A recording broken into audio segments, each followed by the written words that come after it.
Before we get going into your Hockey IQ podcast episode, I want to thank our sponsor, Rapid Shot. Rapid Shot is the smart shooting lane. It's like a batting cage for hockey players. Very cool. Tracks your shot in three ways: accuracy, shot speed, and reaction time. Easy to use. Actually, I used it when I played and was growing up. Very easy. Simply scan your phone in, select your settings, and start shooting. You can see your stats on the app and online. You can check them out at rapidshot.com.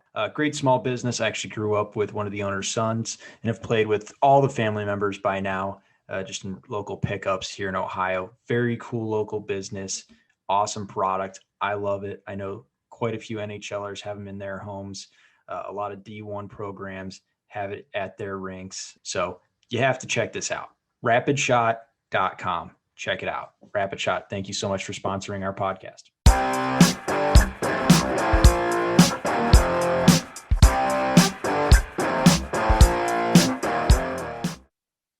On today's podcast, we are pleased to be joined by my good friend and NHL alumni, Jean-Luc Grand-Pierre, who I've known for some time. I've actually coached his son, Denon, and we have a good long chat here about his experiences, both playing, coaching, and parenting, really. And there's a lot to dig into there, huh, Greg? Absolutely. I love that we went through every single stage. You got your coaches, you got your players, but even we talked about parents. And I think that was the greatest thing that he talked about was from the parenting perspective, because he found himself going down that rabbit hole of the parent he didn't want to be, where he's pushing his kid. And he just backed off, and suddenly that passion came from his kid, and let him do what he wants to do and just enjoy the rink as a parent. So I thought that was cool. I think the greatest line he had is, your kid isn't you. Let the kid be who he is or who she is. I love that. And then also the multi-sport athlete and utilizing all these other experiences and then transferring into hockey, I thought was super valuable. Yeah, super fun conversation, and I think you guys are really going to enjoy this one. So without further ado, here's our conversation with Jean-Luc Grand-Pierre. We are pleased to join on the podcast today a friend of mine and NHL alumni, Jean-Luc Grand-Pierre. JL, how you doing today? I'm good, Dan. Excited to be on your podcast. Yeah, thanks for being here. We got Greg alongside too, and you're our first NHL alumni, so that's exciting for us. Breaking down barriers here. I got to ask you first things first. Tell us what you miss most about playing. What I miss most about playing, honestly, for me, probably the competition is the main thing. Just the whole process of getting ready for games, practices, training camps, and just being around a group of guys that you go to and battle with every single day, right? Whether it's in practice or in games. Obviously you get some good friendship, have a lot of fun, but it's a lot of hard work as well. But somehow it's weird to say, but you miss the hard work that you have to put in the gym and on the ice every other day. I thought for sure you were going to say you miss playing Monday B League the most, but that's a fair answer too. Yeah, no, not too much hard work on that one. No back checks allowed. Yeah, no back checking. What do you think, you've got a son that plays and you've obviously been around the game for a long time. Where do you see the game going, in the next 5 years? Obviously you watch a lot being on the Blue Jackets broadcast. Where are we heading here? I don't know, Dan. It's really interesting that's a great question, because these guys, you see these young guys coming in the league, and it seems that year after year, the veterans are not who's pushing the game forward. It seems like a lot of those newer players are the one that are kind of setting this benchmark. And it started with, Sidney Crosby, and then all of a sudden Ovechkin start working on that one-timer from that corner, and everybody was doing that. And then a little later, Connor McDavid came along with some speed that's never been seen before. That, along with incredible hockey IQ and incredible hands as well. So he's got the perfect package, and he's got size on top of it. And then last year we saw Cale Makar and Quinn Hughes changing the defensive side, and these guys are smaller stature defensemen. And, Cale Makar is the prime example. I mean, he's got the explosion that you see on, typical small forwards. He's got the smart, he's got a booming shot. So it seems like every other year the game is changing. And again, it comes with like these young prodigies that come into the league and kind of like reset everything. And now all of a sudden everybody's try to catch up to it. So it's a very unique situation.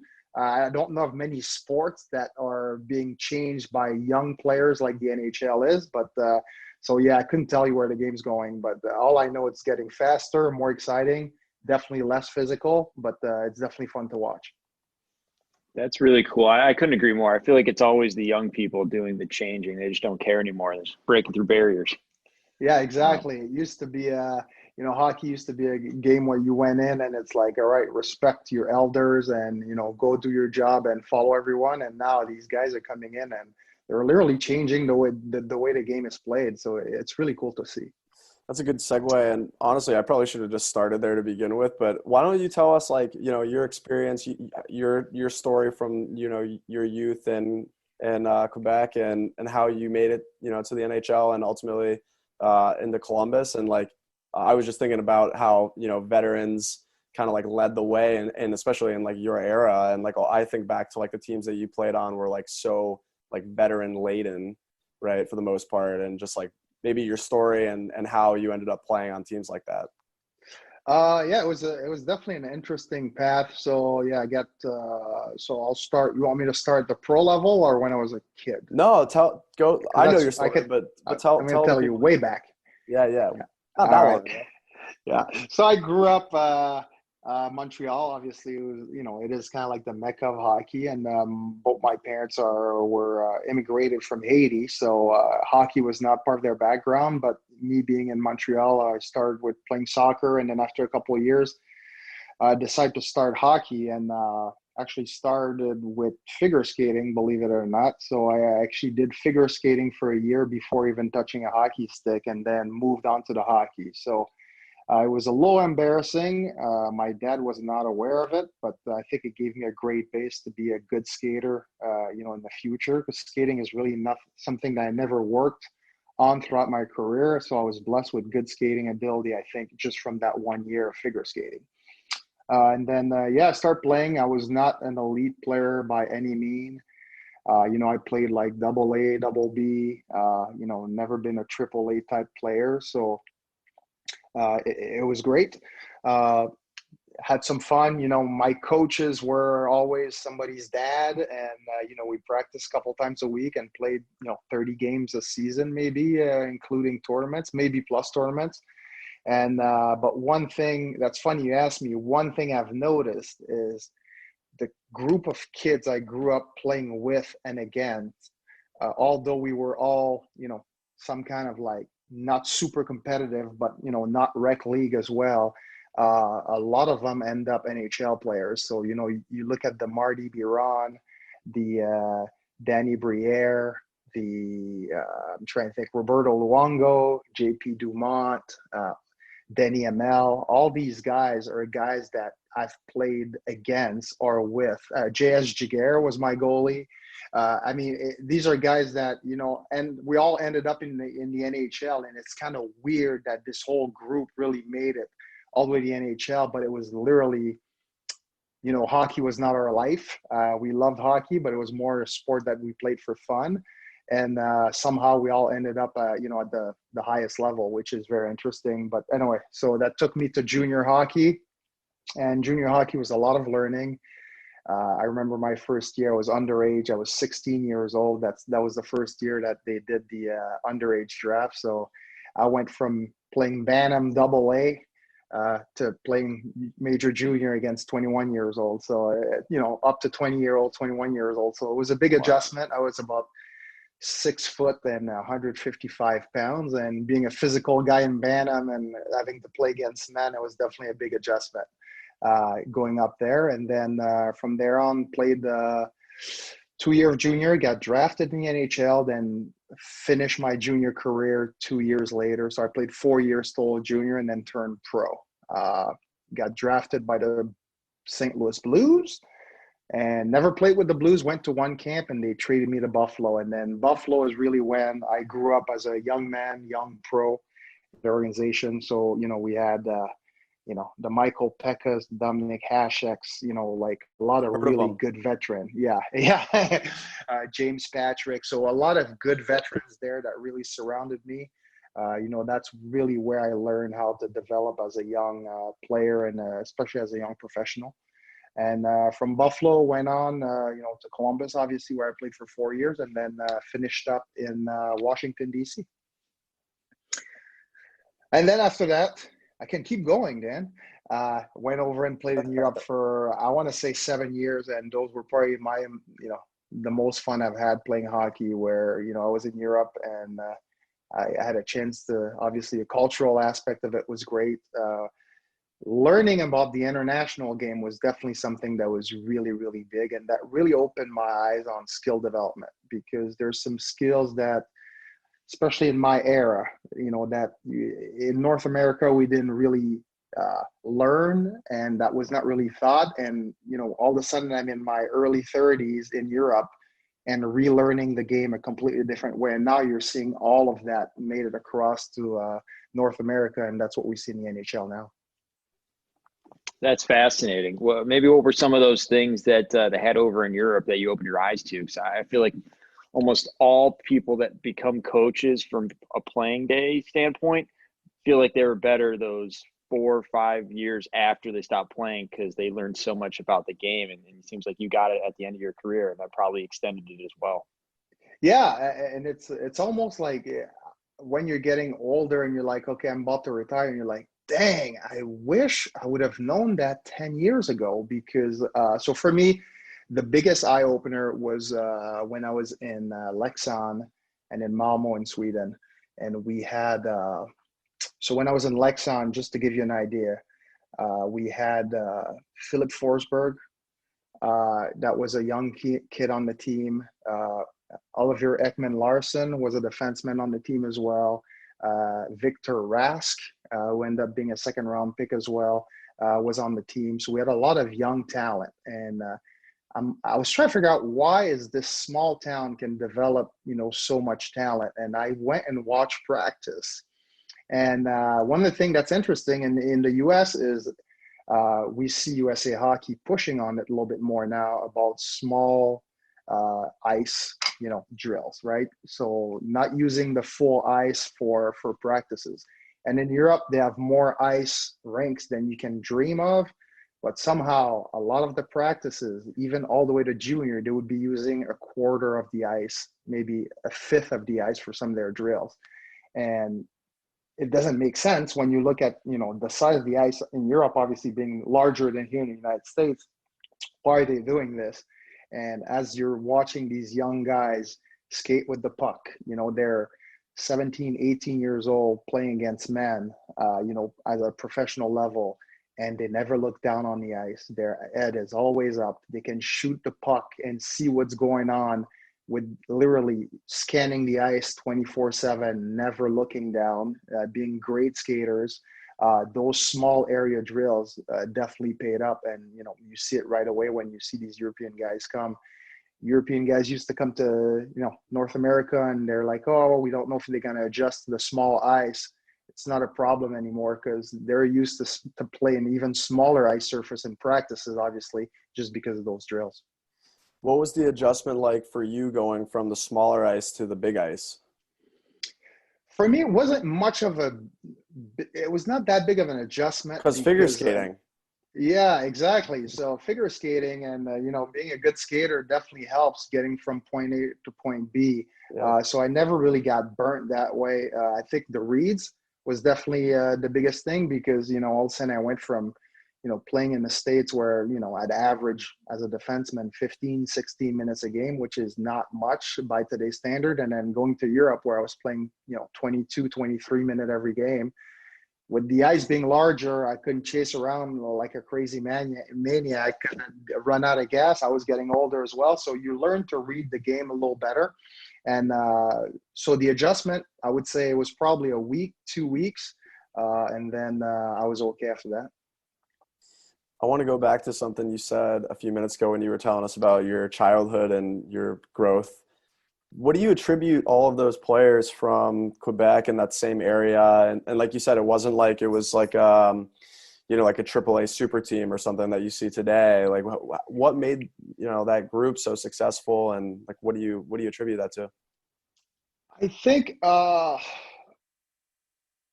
this is gonna sound cheesy, but I think the fun, the aspect of just having fun and going to practice, and there was no, you need to win this game, and everybody was playing, and yes, when games were getting tight, the bench maybe could get shortened up, but there was a lot of internal competition within the teams, but there was also, we're playing against great competition. And that's one of the things, with travel hockey, unfortunately, in the States. And I was talking to a parent at the chiller the other day, and he said, yeah, he was in Minnesota with his son this weekend for, just like a showcase. And for me, it just makes no sense because I never traveled more than like 30, 45 minutes from my house to play any games unless it was in a tournament. And I was like, is it really worth it as a parent? And I'm glad my parents didn't have to go through it. But I think the fact that there was so much talent, or maybe just so many players in one area, that we could play very competitive teams within the city was a big advantage. And I think the way the game was thought was great because it was just an activity. It was a city ran type, league. So there was not, there was no politics involved. It was just fun for the players. And I think if the kids are having fun, they're going to develop.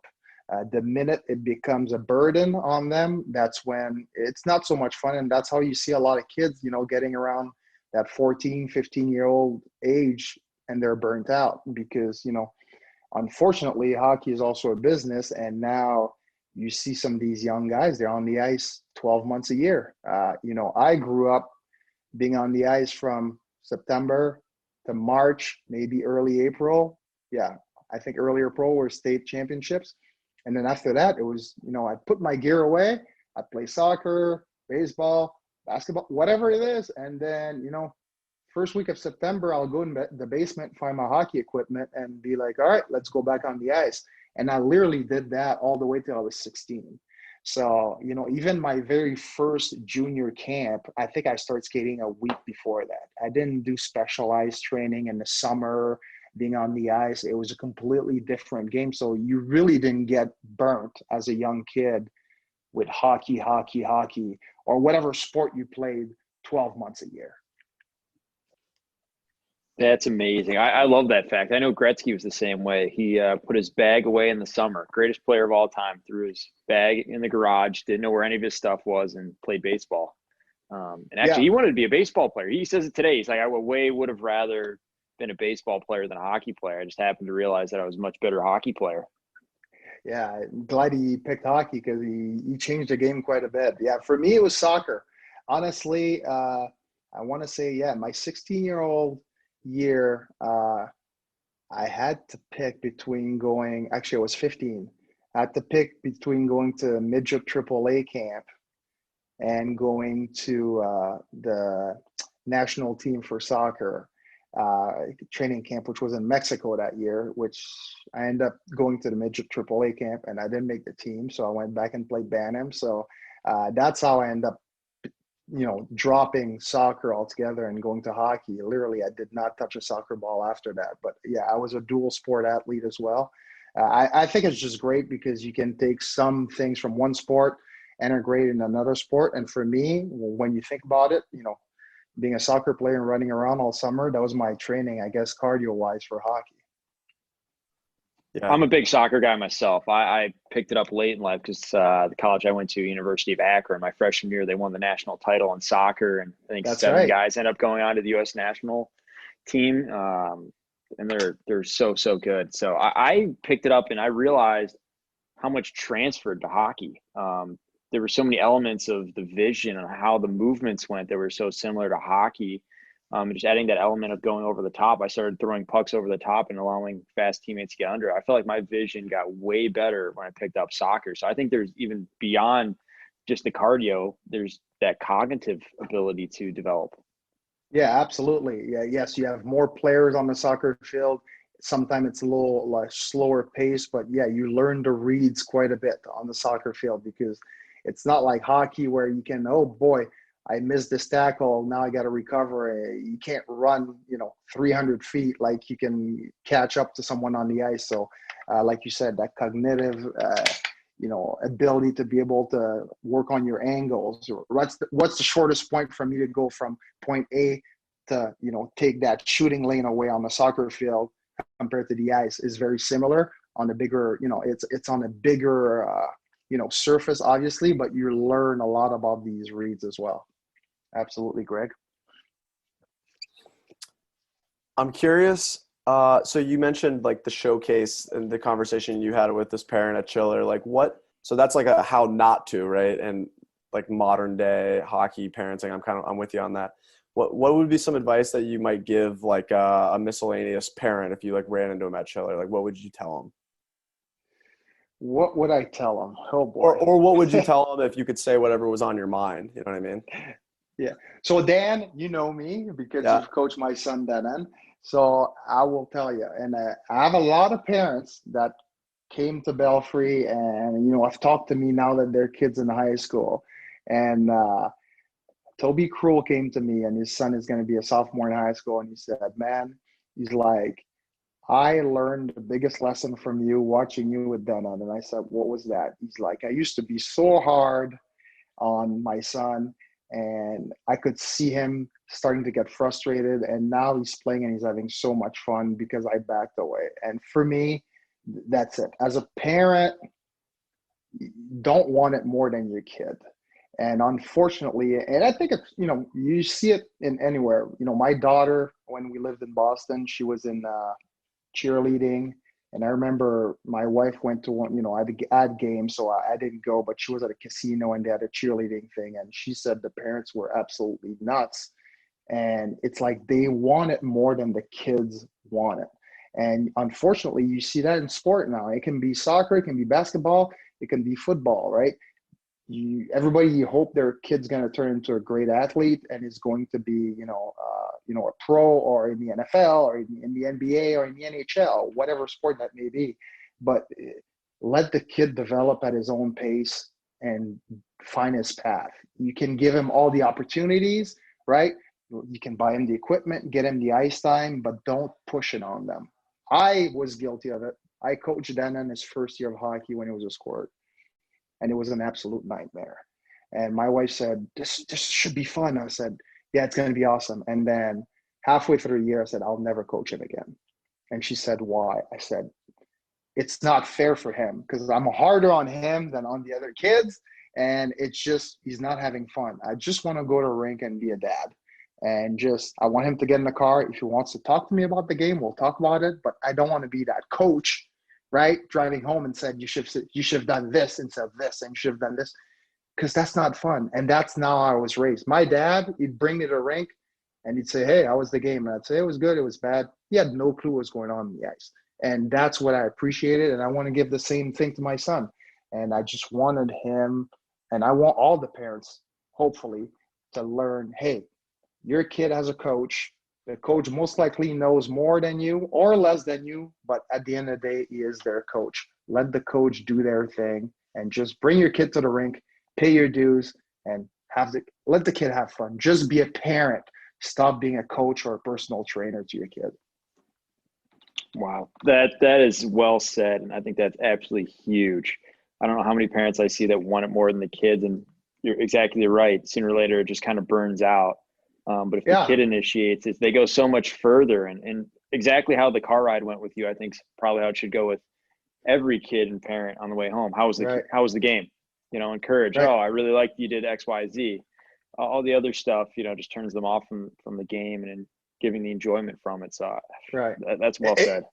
It's just tough not to get caught up because I'll tell you, I'm guilty. So I do real estate, and I remember selling a house, and my buyer in their basement, the seller had this synthetic ice rink, and I was like, this is sweet. And they're like, we're gonna get rid of it because we want to put a gym down there. So I said, I'll buy it from you. So I bought all this synthetic ice, and I put it in my basement, built the boards and everything. I was like, Denon, look at this. I got your own hockey training center. And it was so frustrating because he could not shoot the puck to save his life, and he never used it. And I was like, go work on your shot. Go work on your shot. And after a while, I was like, listen to me. I want it more than you want. So I stopped. That thing collected dust for 3 years. Dan, you coached Dan, and that shot wasn't going anywhere. You had a rocket. What are you talking about? Yeah, right. Well, now he goes down there. Now he's in high school. He goes down there by himself and uses it all the time, man. Honestly, whether it's there or not, I don't care. But at the beginning, when I built it, I was like, oh my gosh, I'm that parent. But I was just trying to give him the resources, because as a kid, I remember I was shooting tennis ball in my basement, and it was driving my dad nuts. And I wish I would have had something like that. So I provided to my son, but he's not me. So even myself, I catch myself sometimes being that parent, but you just have to control it. And, thankfully my wife is there to remind me, is like, hey, let the kid be. And it works out pretty well. Yeah. I mean, I can say, like, from my own experiences just with you and with the program, like, I don't even think that you needed to say that out loud, because people, they know who you are, obviously. And when they see you, like, I don't want to say you're apathetic, but when you're like, you're not the one pushing Denon, that really, leaves a mark on them, because they're like, well, I didn't play in the NHL and he did, and he's not even pushing, like, his kid to be like something that he's not even interested in or whatever. So I think there's a lot there. Okay. So we've got advice for parents. Let your kid, kind of carve out his or her own path. We've got advice for players, which is go have fun. How about some advice for a coach? For coach, I would say for coaches, yes, winning is great.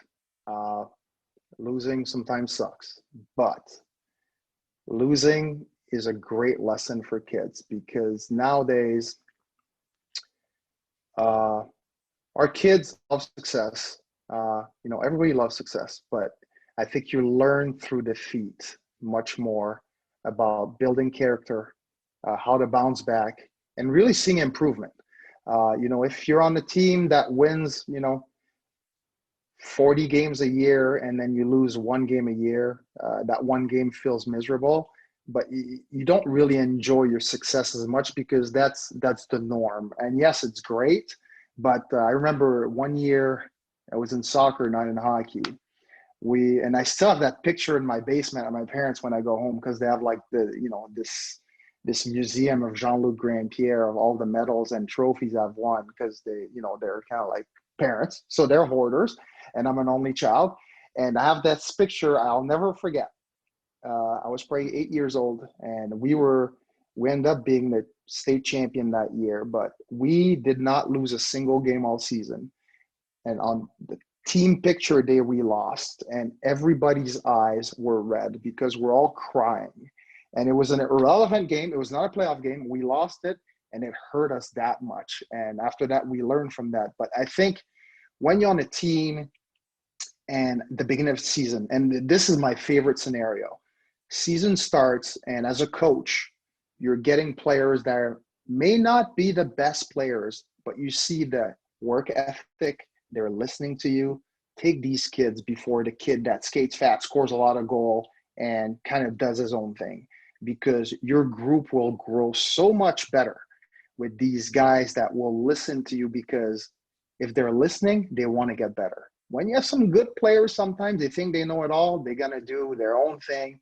It's really hard to mesh a team together. So as a coach, I say, lean toward developing young athletes and young, players, instead of taking the cream of the crop and try to run the score everywhere. It is so much more rewarding as a coach to see the improvement from the beginning of the year till the end of the year, instead of, seeing guys, on top of their game in training camp. But a lot of times these guys they'll plateau by November. And the only reason they plateau is because they're so good compared to the rest of the guys that they don't want to learn anymore. They're not going to listen because they think they got it all figured out. So as a coach, Of course, have your kids have fun. They still need to listen. It needs to be serious sometimes, but really work on developing your players more than just winning games. What you just said is so critical. It's not all about the wins. You can win when you lose just based on the development. Those are some of my favorite games is when we lose, because you can see the kids are tuning in a little bit more. They're listening a little bit closer, and what you say that day really propels them forward. It's amazing. So yeah, it humbles you. It really does. So I'm curious. So we're talking about coaching right now. Maybe taking from your coaches, because you had a bunch of them, I believe. Dave King, Bob Hartley, Lindy Ruff, Bruce Cassidy, and one of my personal favorites, Gerard Gallant. Who were some of your favorite coaches, and maybe what are the things that made them your favorite? I would say Dave King was probably one of my favorite ones because he was very demanding. He was fair. He didn't care if you were a rookie or a veteran. He was a guy that would tell you how it is, and a lot of guys didn't like it. But, kind of like Torts. If you sucked, he's not going to sugarcoat it. He's going to tell you suck. And if you were good, he's going to tell you you're good. Outside the arena, greatest guy. I have a lot of admiration for this guy. He would go on a run. He would go and jog every day. Every single day he'd go jogging. He broke his rib one time in Vancouver running, and he slipped on ice, broke his rib, and he kept that streak alive. I saw him in Germany, I want to say, 12 years after I played for him in Columbus. And he's like, I asked him about the running streak, and I said, is it still alive? He said, yep. He's like, I even coached in Russia, and I went and ran every morning. He had this routine, and he really stuck to it. But he was just a great man. I think he was a really good coach. I was really a student of the game. You always want to learn a lot about not only the North American game, but love Team Canada and love the international game in general. So he brought a lot of different things to, the locker room that a lot of other coaches didn't necessarily bring, just because of his knowledge of the international game. So I would say it was, as a pro, he was probably my favorite coach. My favorite person as a pro was probably Gerard Gallant. Nicest guy ever. I hope he finds a team to stay and, wins a Stanley Cup, because he was, obviously great. He was an awesome player to watch with Detroit when he played, but as a coach, he is such a player's coach. I think every player in the NHL would love to play for that guy. So that was probably my favorite person as far as a coach that was fun to have. All right, who's your least favorite? No, I'm just kidding. I can tell you. Oh, really? Yeah, give it to us. I want to hear this. Hear it. Yeah. I was not a fan of Bob Hartley, honestly. He was probably as unfair as a coach, not to me, but like the stuff that he did in that locker room, man, it was like he definitely him and he had a distinct dislike for Ilya Kovalchuk, and it was so apparent, and it was so unfair. And Atlanta at that time was a young team, not enough veterans, really to stand up to him. But yeah, it was borderline, abuse to watch him interact with Covey. And Covey was the nicest guy. And before I got to Atlanta, I heard all the stuff about Kovalchuk and, being selfish and stuff like that. And then until I played with him, I didn't realize how nice of a guy he was, how genuine he was, and how much he loved the game. And he was a hard worker as well. But it was just like, it's that easy to ruin a player's reputation, right? Just to say the wrong things to the media about a guy. But I think it was very unfair to Kovalchuk.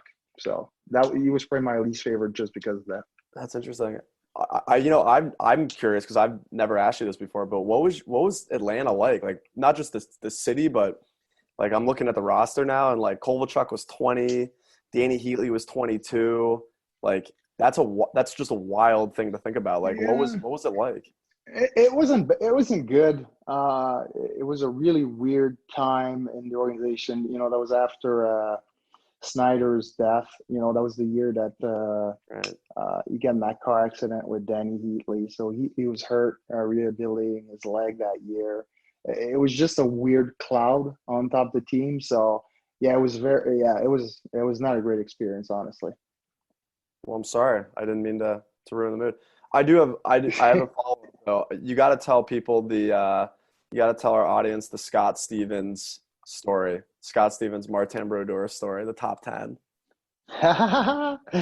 So that was, I want to say it was 2002. It was a weird situation. So I don't remember, 2 days before the game, I get a call from my mom, and she tells me my dad is sick. And I was like, well, how sick? And she's like, well, it's like he got diagnosed with cancer and they're doing a surgery, in 2 days. I'm like, what? Like, it came out of nowhere. So next morning, we're flying to Jersey, and I go into Dave King's office. And I was like, hey, Kinger, I'm sorry. My dad's getting, he's got this big surgery. He got diagnosed with cancer. Is there any way I can, fly over to see him, post surgery? Kinger, being a great guy, is like, absolutely, family first. Don't worry about it. But we're playing in New Jersey, right, the next day. So I was like, I'll just fly from Jersey. And he's like, yeah, no problem. So we play against New Jersey, and the game is tied. No, we're down by 1, and it's 4-on-4. And I talked to my dad before the game to see how he was doing, and he's like, yeah, don't worry, I'll be okay, but I'll be watching the game. And he kind of like, he was weak, and he's like, hey, make sure you score a goal for me. And I was like, yeah, sure. Like, I'm a goal scorer. so we're down 3-3, and it's 4-on-4, and I'm on the ice, and I don't know, I just kind of picked up the puck with speed, and 4-on-4, there's more room, and obviously I had good speed, and I just kind of start skating up the ice, and past one guy, another guy, and then next thing you know, I got oh my gosh, Ken Danico and Scott Steven, and I'm coming full speed, and at this point I'm coming so fast. There's no way I'm gonna pull out, and I literally just try to get past Stevens, and somehow he missed me. And then, I'm going so fast through, and then, Marty Brodeur's in net, which, who puts Marty Brodeur against the Columbus Blue Jackets in 2002? Like, there's no reason for him to be in the net anyway.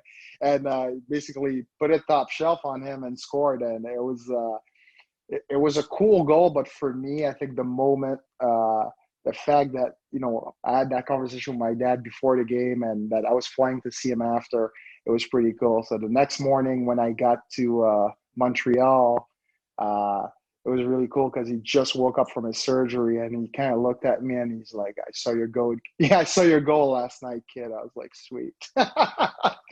So that is the coolest thing. Yeah. I just not the same dramatics, but I had a game down in Columbus, and my favorite team as a kid was the San Jose Sharks. And the Sharks were playing the afternoon Sunday game against the Blue Jackets. And I was like begging my mom, like, we got to stay after this game. We got to go see the Sharks. She's like, all right, if you score, fine, we'll go to the game. Power play. I just, go to the net as I see a shot going. Rebound comes straight on my stick. I really would have had to blow it, not to put it in the back of the net, and got to go to a Sharks game. I still got the tickets, the game program, everything. Love those awesome parent stories. Yeah. Those are the greatest. And I think, as you talk about parents in hockey, for me, some of my greatest memories are those tournaments. When my son was, with Belfry, and I remember all the tournaments. My wife would make a point to stay home because, first of all, she hates the cold and she hates staying in hotels. So Denon and I always went out to tournaments, just him and I, and those were the best bonding moment. We still talk about it today, about all the good times we had in the hotels together, him and I, and learning how to drive at 12-year-old in the empty parking lot after a team dinner. These are all little bonding things that I think hockey is bigger than just the sport and making it to the next level. It's all these connections, with dad or mom, because I'm a dad. I connect on certain things more than my wife will do on certain things, and vice versa. And for me, hockey was really that thing that brought us really, really close together. How many games of knee hockey have you beat him in? I'm assuming it's countless by now, but I know I would keep track of how many times I beat my kid in knee hockey. Get out the mini sticks. Yeah, I'm not a big fan of the knee hockey games. We played them. We played them back then quite a bit, but my knees would get pretty sore pretty quick. So I'd cheat and stand up and just crouch for most of it. So that would turn into full body contact knee hockey. So I definitely dominated. But now he's 6'4", so he might be able to take me on. How's his gym sessions going? Better question. Gym sessions. Nah, he doesn't go to gym. He's not he loves hockey, but he's not a kid that's going to be in the gym working out anytime soon. So, and again, that is okay with me. That's perfectly fine. When I was in his age at 16, I didn't even know what a weight was yet. So it's all good. All right. I'm curious. So obviously, for those who may not know, but I would assume most of our audience does, you made the transition from player, obviously, to broadcaster. I'm curious, like, legitimately, I'm sure there's definitely pressure involved with being on TV or radio and all the things that come with that. Like, is it comparable at all to a game, or like, how would you compare or contrast those two things? Oh boy. I would say I was more nervous during my first broadcast than I was playing my first NHL game. Because it's not even close. So, hockey is you've been doing it since you're a child. So it's just a game. You're just playing against different people. Television is something that I've never done in my life before. And all of a sudden, you go from Billy Davidge, who's like a legend and everybody loves, to like, who's this guy? And it was, there's so many things in broadcasting that you would think would be simple. They tell you, relax, it's okay, it's just a conversation, but it's not. There's not only like the mic, you have the audio, and then you're talking to someone, and then next thing you know, Brian is talking to me, but also have a producer in our ear that is talking nonstop. And you're trying to think about what you're talking about, try to listen to the guy next to you, then you have the crowd in the background making more noise. It was, the transition was really, really hard. And I would say it probably took me about 30 games to get comfortable then. It was a big, big adjustment. And obviously, I would say by December, January, it became more natural. And then, by the end of the year, obviously, we're having all kind of fun because it's second nature, right? It's kind of like riding a bike. But I would say the transition was extremely hard. And it took a lot of patience from, I think, the viewers, from the Blue Jackets, from Brian, and from myself, honestly, because I'm somebody that, typically most of the stuff I do, I'm really successful at. And this one, man, it took me a while to really get my bearings. And it was a little frustrating, but really, really enjoyed the experience. Well, I'm sure I'm speaking for all of us. You've done an amazing job, and we can't wait to hear you again next season, whenever that may be. You've done a great job. Yeah, I can't wait as well. Yeah, it's it's so much fun. Always helps when you have some success stories with the team as well. And I think giving the climate that the team was on, in July last year when everybody left, and what they were able to accomplish this year definitely helped. So for sure. All right, last final one to end on. We'll keep it light. How does it's the end of summer now, obviously. Like how was your golf game this summer? I saw you golf the other day with Jeff Svoboda from the Blue Jackets. He's a friend of mine. How was that? How's your game? My game is not good. I'm actually going for a lesson tomorrow morning with Denon because I'm someone that's always been very proud and think that I know it all and I can figure out by myself. But this year I've been humbled. Didn't golf as much as I typically did, and I think golf is a game where it's competition against yourself. and you're so hard on yourself. It doesn't matter what the guy next to you shoots. It's all about you and what you're doing. And I just want to get better. So now I finally signed up to take lessons. I took one already 2 weeks ago, and then I got another one tomorrow. So that's how my golf game's going, Dan. Golf is a humbling game. I hear you. Yes. Yeah. Yes. Yeah. Very, very Just a mental. reminder, the ball does not move, so it shouldn't be that hard. The ball That's is what's very so stationary. frustrating. It's so frustrating. That's a frustrating part, is that you're like, okay, so I used to, shoot pucks that are moving, take one-timers without even looking at the puck, and now I can't hit a ball that is standing still in grass. But somehow we still find a way to make it hard. Awesome. Well, this was a lot of fun. I really enjoyed the conversation. I know you and Dan have known each other for quite some time in the Columbus area, but probably don't know this quite yet, but we give 2 minutes at the end of every episode to plug anything you want or talk about anything that you want. So 2 minutes is all yours. Whatever's on your mind. 2 minutes. Oh boy. Crash. Or less. So, or less. Well, where can people find you? Stuff like that.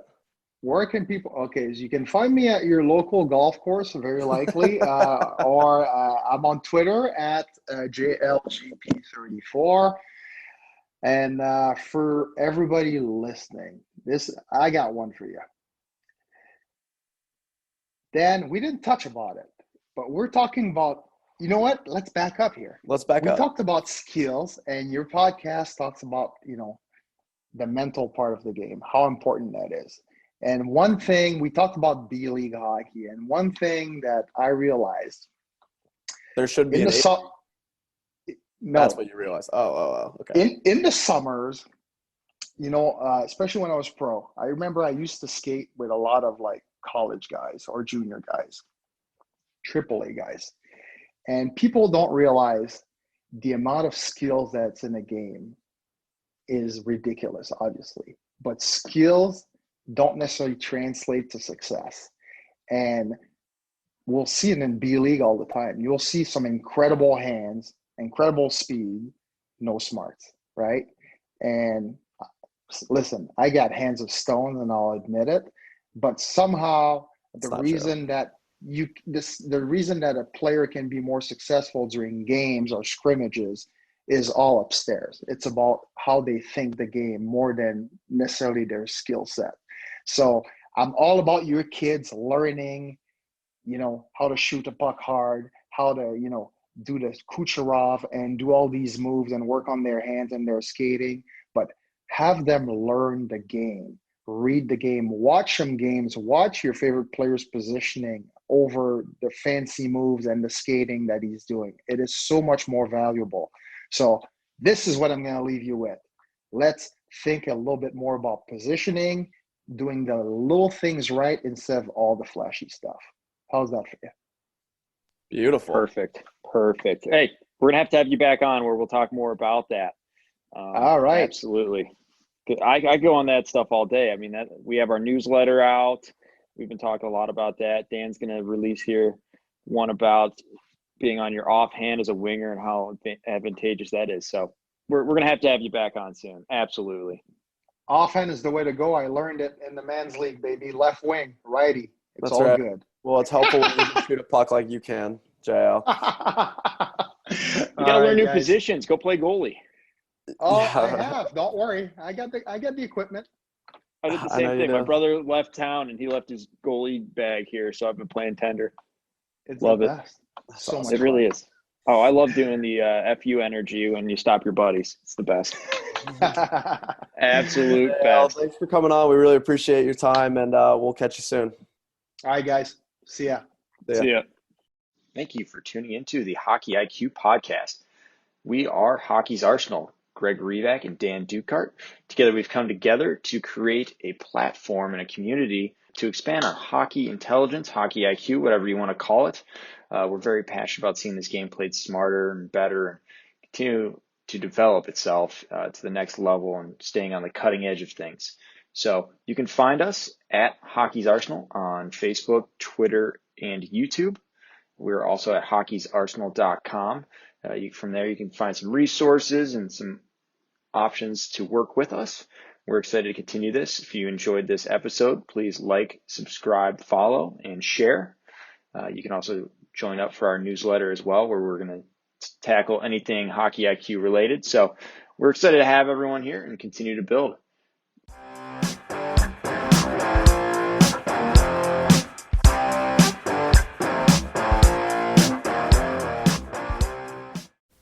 That concludes this week's episode. Thanks for joining us here at Hockey IQ. If you haven't already, take a quick moment to hit that subscribe button, give us a thumbs up, and drop a review. If you want to be a great teammate, even recommend us to a friend. You can follow us at Hockey's Arsenal on Twitter and Instagram.